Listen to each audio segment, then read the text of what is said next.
mahihirapan kang mag-glow up kung wala kang pera at wala kang disiplina. Kasi honestly, kung 1,000 pesos yung budget mo, very limited mabibili mo sa 1,000 pesos a month. Okay. This is why I always told women before, focus on money, focus on career. Yeah. This is why I don't like talking to my friends na married tapos puro married life lang yung alam nila. Okay? Because honestly, I don't like dramatic people. I love money. Okay? So, if you love money, you know, you go for money. Okay? Kasi honestly guys, walang gumanda na hindi gumastos. Magpakatotoo tayo, kahit mga skincare CEO pa yan, mga artista yan, walang gumanda na hindi gumastos. So, you should know what your priorities are. Okay? Eh ako na lang ako dito, this is a scheduled content na kasi ayoko nag-open ng app. Ni-reset ko nga yung FYP ko eh. Kasi yung pag Pilipinas kasi, kahit nasa ibang bansa sila, ang drama. Ang drama yung puro asawa, kabit-kabit, ang drama. Hindi ka yayaman sa ganyan at hindi ka gaganda sa ganyan. Pag tinatanong nila ako anong opinion ko sa mga kabit-kabit issue ng ibang tao, wala akong pakialam. As long as hindi yan makakadagdag sa bank account ko, wala akong pakialam. Yun lang yun. And then, yun. Kaya yung mga fina-follow ko ngayon, puro Slavic women, Chinese women na mayayaman. Kasi yung mindset, guys, ayokong nahahawa dun sa mga tao na ulit-ulit na lang yung love topic, 2 taon na love topic. Parang hihilain ka ng mga babaeng ito pababa. Eh ako pa naman, ang gusto ko yung mga boss lady yan. Mga boss lady yung nakakapundar ng ganito, ganyan. Kasi honestly guys, pera talaga ang importante ngayon. Pera talaga. Pag ikaw yung tipo ng tao, wala kang pera kahit na 10,000, anong mabibili mo? Anong mabibili mong pampaganda? Okay, kasi honestly guys, kahit yung mga lotion ngayon, kung gusto mo ng quality na pampaganda, pera pa rin yan. Pera pa rin. Pera. Ang layo ng comment ko, iba aura mo po ang blooming. Okay, napaisip ako ano ang skincare mo. Okay, thank you Mima. So, ang daming na-curious kung anong skincare ko, bakit daw ako blooming na blooming lately. And yun nga, kahit hindi ko pa napapapalitan yung veneers ko, is ang layo talaga nung glow up ko. Actually, I'm not doing anything special. Baka mas marami pang ginawa yung ibang babae. I think I'm still so very low maintenance.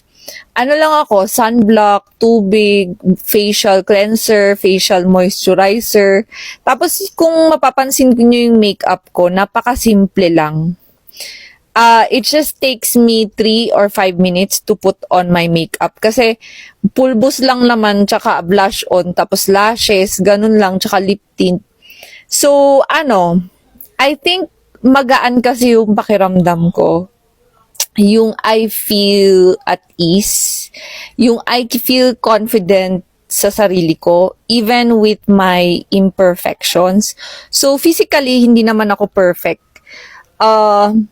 Marami rin akong kapintasan, okay, na laging pinopoint out ng ibang tao, which is my teeth, which is kinausap ko na yung dentist ko. So, I'm so excited kung paano ko pa may improve tong looks ko. So, mag-i-invest talaga ako sa ngipin, which is napakamahal niya. Abot yan ng 6 digits, guys. Ayoko maglabas kasi this December kasi maraming gastos. Pero makikita nyo yan next year. Okay. Kung paano ko pa pagagandahin lalo yung sarili ko. So, ano lang yun, tip ko lang sa ibang babae, wag lang kasi kayong mag-focus sa skincare at saka sa beauty products.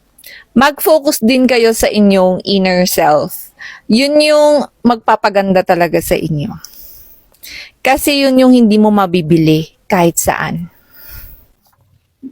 If you're the best person in the room, kung ikaw yung pinakamaganda, pinakamatalino sa isang room or sa isang circle, you are in the wrong circle. Okay?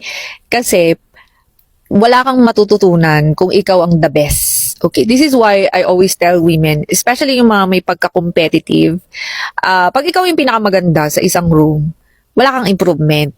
At saka wala kang humility. Kasi hindi ka exposed sa mga tao na mas better sa'yo. Wala kang matututunan. And yun yung natutunan ko, especially when I studied the principles of success.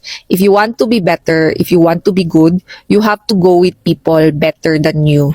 10 times, 100 times better than you. And hindi mauubos yan. Maraming taong mas working with different nationalities made me realize that the standards of beauty of a specific country is different from another country. Okay? So for example, you can be good looking here in the Philippines, pero pagpunta mo sa New York, ordinary girl ka lang. Or pagpunta mo sa Australia, you're just an ordinary girl. Okay? So many people kasi, when they see a pretty face here in the Philippines, parang starstruck sila. Wow! Wow, puti! Or wow, ang tangkad. Okay. But those people na nagagandahan kayo, pagpunta nila sa bansa nila talaga, especially for if they're half blood, like half German, half Aussie, yung karamihan naman ng artista natin may lahi na iba. They're just ordinary girls sa bansa nila. You know what I mean? Like, just because somebody is telling you that this is the standard of pretty, it does not mean it's the international standards. Because beauty is relative. And beauty is subjective as well. Okay? So, I remember, may tinanong akong student ko, na sabi ko, nagagandahan ka ba sa mga celebrities dito sa Philippines? Tapos sabi niya, hindi ako nagagandahan sa mga celebrities ng Pilipino. Tapos, tinanong ko, like, where have you lived? Okay, so sabi niya, I've lived in different parts of the world. So, I live in Europe, I live in the US, so, I also live in some parts of Asia. So, iba-ibang bansa. So, just because you're following a standard, it does not mean that is the international standard. Kaya sabi ko, parang lahat gustong magpaputi. Because you're following the Philippine standard of what is defined as pretty. See? Bakit nga ba dangerous ang Glutadrip? At marami ng dermatologists ang nagsalita against it. And even Department of Health mismo, na makikita nyo naman yung sa news na nagsalita na rin yung isa sa head at nagsalita na rin ng FDA about it. Okay. Bilang isang rehistradong nurse na nag-administer ng gamot dati through intravenous route, alam namin na very dangerous ang IV. Lalong-lalo na po ang IV drip. Dahil alam naman natin na sa Glutadrip, vitamin C drip at placenta drip, ang mga pasyente po ay nagdi-drip para po sa side effects. Okay. Ibig sabihin, ang nakalagay po sa drip ay excessive doses. Para po maramdaman ninyo ang side effects. Excessive doses ng vitamin C at glutathione po ang nilalagay doon. And bakit siya dangerous? Intravenous po siya. Okay. Diretso po siya sa ugat ninyo at sa bloodstream. Ibig sabihin, kapag nagka-problema ay pwede po kayong mamatay within a few hours or worse, magkaroon ng organ failure, which is marami na pong namatay because of Glutadrip. Okay. Pero hindi. Magluglutadrip pa rin ako, di ba? Sabi ninyo. Kasi yung mga artista, nagluglutadrip. Yung mga influencers, nagluglutadrip, alam naman nilang dangerous. Okay. Kaya nga po merong informed consent sa mga clients. Ano pa yung informed consent? Bago po kami magturok ng gamot or ng kahit na ano intravenously, ang doktor at ang nurse na mag-a-administer ng gamot ay inform ang pasyente sa potential risk at side effects. Usually, kapag yung gamot, especially medyo in high doses, or yung gamot is talagang may side effect siya, papapirmahin po siya ng informed consent na nasabi lahat doon sa pasyente na meron siyang side effects. Meaning, aware si client, aware si patient na merong side effects at risk ang intravenous route. Okay? Kasi mabilis yan bloodstream yan Hindi na yan dadaan sa tiyan. Okay? So, pwede kang magkaroon ng anaphylactic shock, allergic reaction, pulmonary embolism. Tapos, meron yung minsan, pag napabayaan nung yung nagturok, yung is may hangin na kasama. So, yung hangin na yon pwede yan sa ugat mo, dadalo yan sa puso mo, worse, or sa lungs, yun na. Yun yung ng drip. So, yes, mabagal ang capsule, but it is the safest. Okay. Yun kasi ang hindi alam ng mga patient. Parang, pag nasa medical field ka, like kami, ako registered nurse ako, ilang swero na yung ikabit ko sa buhay ko. Although, hindi naman ako naging nurse ng super tagal. Pero ang dami ko ng swero na nag-administer pa kami ng mga gamot, mga ganyan. So, yung mga ganyan na alam namin yung dangers. Okay. So, syempre guys, pera kasi, negosyo kasi ang Glutadrip. So, ang may pakialam sa inyo ay kayo. Pera kasi ang Glutadrip, guys. Negosyo kasi yan. Okay. Negosyo yan. Magpakatotoo tayo, negosyo naman lahat ngayon. Okay. So, kung may nangyari sa inyo, dapat aware kayo doon sa side effects. Kasi actually, nasa internet naman siya. Yun lang, ewan kung bakit. Parang nagpaganda ka pero hindi mo alam yung side effects. Kahit naman yung mga procedures sa aesthetic clinics, may side effects yun. So, hindi nyo man nakikita ngayon, makikita nyo din. Alam niyo kung bakit maganda ang skin ng mga Hapon? Hindi dahil sa glutathione, hindi sila mahilig sa glutathione. Honestly, wala kang makikitang glutathione doon. Ano sila? Mahilig sila sa hyaluronic acid. Ito yung ingredient na lagi mong nakikita na kasama ng collagen. Okay. Hyaluronic acid is for skin hydration because hyaluronic acid attracts water para moisturize yung balat mo. Yun yun. Yun yung ano niya, kaya anti-aging siya. Yan ang favorite ng mga Hapon. Kasi maputi na sila, guys. Hindi na sila nagpapaputi. Maputi na sila. So, check mo yung mga favorite collagen powder mo. Kahit yung mga nire-reco ko, meron siyang kasamang hyaluronic acid. Hindi ganun ka-effective ang oral glutathione compared sa IV drip. Okay? Dahil nga, pagdating na sa tiyan or stomach, is binibreakdown na siya ng stomach enzymes. Kaya nga sinasabi nila is, kung bibili kayo ng glutathione, it's either liposomal glutathione or S-acetylglutathione. Okay. Kasi yung ibang forms ng glutathione, hindi yan 100% absorption. Okay. Marami kasing nag-aakala na, uy, pag tinake ko yung glutathione, yung L-glutathione, lahat ba yan ma-absorb ng katawan? Hindi.